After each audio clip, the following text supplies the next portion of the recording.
नमस्कार दोस्तों, आज मैं चर्चा करने वाला हूँ हमारे नाखूनों पे कि हमारे नाखून कैसे होने चाहिए।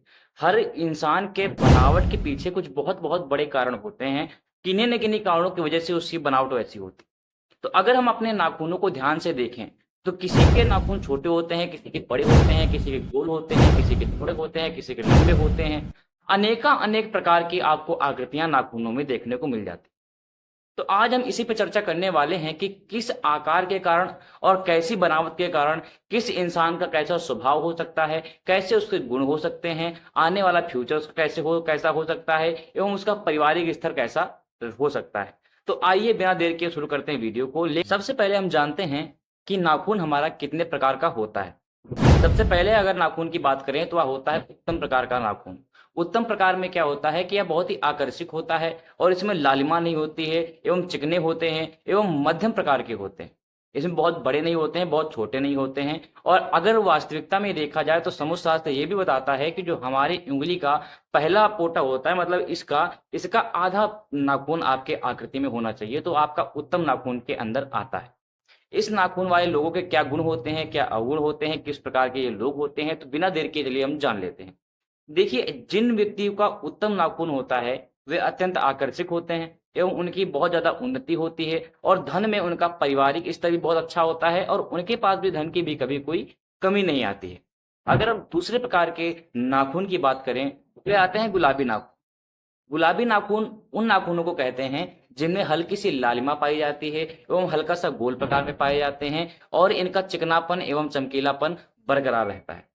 जिन व्यक्तियों के भी ये गुलाबी नाखून होते हैं, वे अत्यंत सौभाग्यशाली होते हैं। उनका भाग्य बहुत चमकता रहता है एवं आगे बहुत दिनों तक वह उन्नति की तरफ बढ़ते रहते हैं। ये जिस भी क्षेत्र में जाना चाहते हैं, बिना देर किए ये उस क्षेत्र को पा लेते हैं। जिस लक्ष्य को ये निर्धारित करते हैं, उस लक्ष्य को बिना रुके ये पा लेते हैं। अब नाखूनों के बारे में बात करते हैं, एक बहुत ही महत्वपूर्ण अंग के बारे में।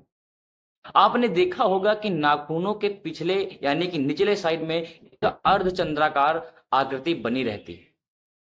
अगर साइंस के मुताबिक देखा जाए तो यही अर्धचंद्राकार जो आकृति होती है, आपके जब नाखून गिरते हैं तो वही उसमें नए नाखून को पैदा करने की शक्ति होती है, तो वह आपके नए नाखूनों को बनाती है।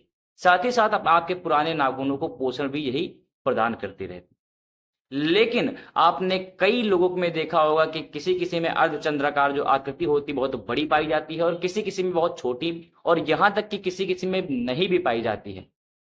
तो आखिर क्यों लोगों में अलग-अलग प्रकार की आकृतियाँ पाई जाती हैं? तो चलिए बिना देर किए इसके बारे में भी जान लेते हैं।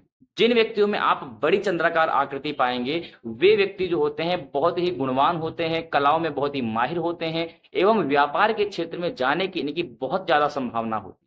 क्योंकि व्यापार में ये अपने दिमाग से, अपने बल-बुद्धि से बहुत ज़्यादा उन्नति प्राप्त कर सकते हैं। जितना कि नौकरी में प्राप्त करते हैं, उससे लगभग 10 गुना ज़्यादा वे व्यापार में उन्नति प्राप्त कर पाएँगे। साथ ही साथ मैं आपको बताना चाहूँगा कि जिन व्यक्तियों के भी नाखून टेढ़े-मेढ़े होते हैं या उभरे हुए होते हैं, बहुत ज़्यादा जो नाखून कटे-पिटे होते हैं, ऐसे व्यक्तियों से आपको सावधान रहना चाहिए। ऐसे व्यक्ति जो हैं कभी भी आपको धोखा दे सकते हैं, कभी भी आपके साथ छल कर सकते हैं, आपके पैसे मार कर के भाग सकते हैं।